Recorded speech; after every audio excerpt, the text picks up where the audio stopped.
Vamos comentar várias notícias sobre a tragédia em Manaus e a cloroquina e as investigações que estão ocorrendo. Lembrando que ontem, diversas organizações religiosas, como a CONIC, Comissão Justiça e Paz, entraram com pedido de impeachment contra o presidente Jair Bolsonaro na Câmara dos Deputados. Será mais um que possivelmente vai ficar ali até o Rodrigo Maia ou seu sucessor resolver que tem que tomar providências. Mas vamos comentar aqui essas notícias, e eu coloquei aqui para vocês verem algumas notícias, inclusive, que saíram no fim de semana e passaram meio desapercebidas. Por isso que quero comentar. E eu escolhi fazer aqui de uma maneira mais prática, mostrando as imagens das matérias, né? Só para que vocês vejam. Então, a primeira mostra que mais de 30 pessoas morreram nos 2 dias de colapso por falta de oxigênio em Manaus. Quer dizer, essa matéria, ela não tinha sido muito divulgada, e eu acho importante a gente começar por aí. Houve um crime em Manaus. Indiscutível já isso. Morreram 30 pessoas por falta de oxigênio em Manaus, fora em outras cidades do Pará e na própria Amazonas, no interior, em outros lugares também. Segunda notícia, né? O ministro Lewandowski abre inquérito para apurar a atuação de Pazuello em Manaus. Né? Por que essa notícia é importante? Porque ela mostra uma ação do Supremo Tribunal Federal ante todos esses crimes, cobrando uma atuação enérgica e um inquérito da Polícia Federal para investigar tudo isso. O que nós sabemos é que a Força Nacional do SUS mostra que, pelo menos 8 dias antes, o ministro Pazuello sabia, e obviamente fica uma pergunta incômoda se o presidente ou o vice-presidente da República sabia. Essa é uma pergunta que tem que ser feita. O vice-presidente sabia do que estava acontecendo em Manaus? Ele foi informado?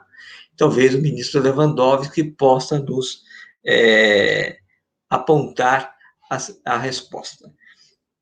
Lewandowski faz um apontamento, é que no dia 14 de janeiro foram mandados 120 mil medicamentos de hidroxicloroquina para Manaus, né? Então, uma coisa tem a ver com a outra, possivelmente se investiu para evitar a tragédia no chamado tratamento precoce, que não tem base científica, como nós vamos ver na próxima notícia, e o que aconteceu é que não se levou oxigênio para Manaus, ou nós já mostramos que os documentos da Força Nacional mostram que o cargueiro quebrou, a FAB mandou muito pouco oxigênio para Manaus e a tragédia efetivamente ocorreu.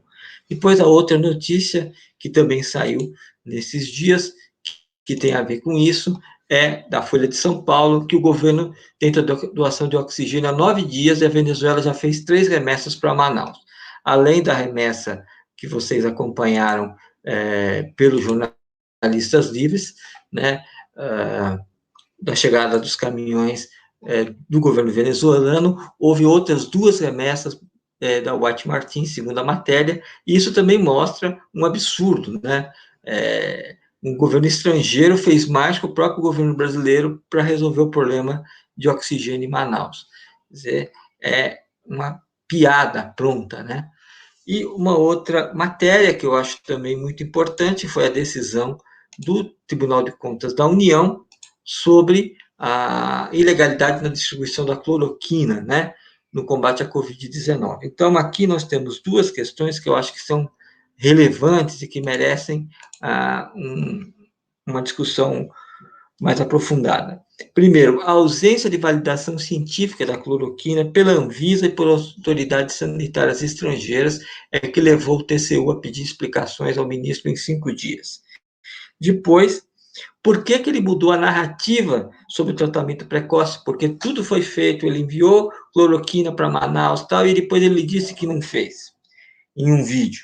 Então, e aí tem uma outra questão que apareceu em meados do ano passado, que é uma investigação do Ministério Público sobre o sobrepreço de 167% no principal insumo para produzir cloroquina, e que o Exército respondeu a esse questionamento no final do ano, pelo menos isso foi publicado no final do ano, que o aumento da demanda e o aumento do preço do dólar levaram esse sobrepreço.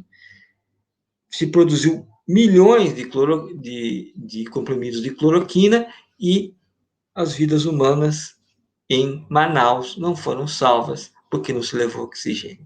Então, acho que é um contraste violento.